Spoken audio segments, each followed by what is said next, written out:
Tush uchun ikkitalab liftlari bor. Novostroykadan oilam bilan toza remont uyda yashayman deganlar uchun zo'r variant topib qo'ydim. Hozir sizlarga obzor qilib beraman. Bismillah. Kiraverish, fayzli xonadon. Kirgandan keyin katta prixoshkani ko'rishingiz mumkin.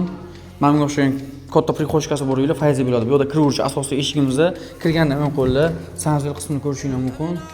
Smushenniy holatda, ya'ni dapatal kafelar qilib qo'yilgan. Uyimizda hali hech kim yashamagan. Bu tomonda ayollarning sevimli xonasi, kuxnyamizni ko'rishingiz mumkin. Kuxni mebellargacha qilib qo'yilgan, gaz plitalari bor. Dual konturli kotel bor, issiq tizimli suvdan muammo bo'lmaydi. Shundoq kelib yashaydigan joy. Ovqatlanish uchun joylar qoldirib ketilgan. Kuxnyasi ham keng holatda. Bu tomonda narujniy balkonimizni ko'rishingiz mumkin. Balkondan shundoq chiqadigan bo'lsak, menga o'xshagan chiroyli atmosfera. Ya'ni bu tomonda aeroport joylashgan.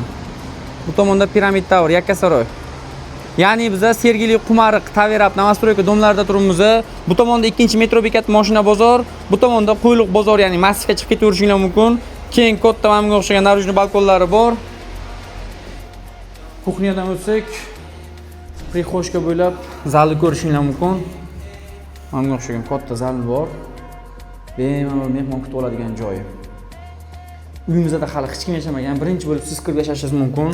Bu yerda bolalar xonasini ko'rasizlar. Uyimizda 16 qavatli domda 7-qavatda joylashgan. Bu yerda 3-xona, ya'ni kattalar yotoqxonasini ko'rishingiz mumkin. Maktab, bog'cha, poliklinikaga ham yaqin joylashgan. 3 xonali, umumiy maydoni 66 kvadrat metr.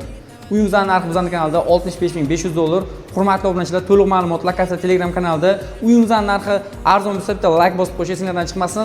Pastda nomerlar qoldiramiz, telefon qilib bog'lanishingiz mumkin. Sizlar uchun tanlab eng yaxshisini obzor qilamiz har doim. O'zinglarni ehtiyot qilinglar.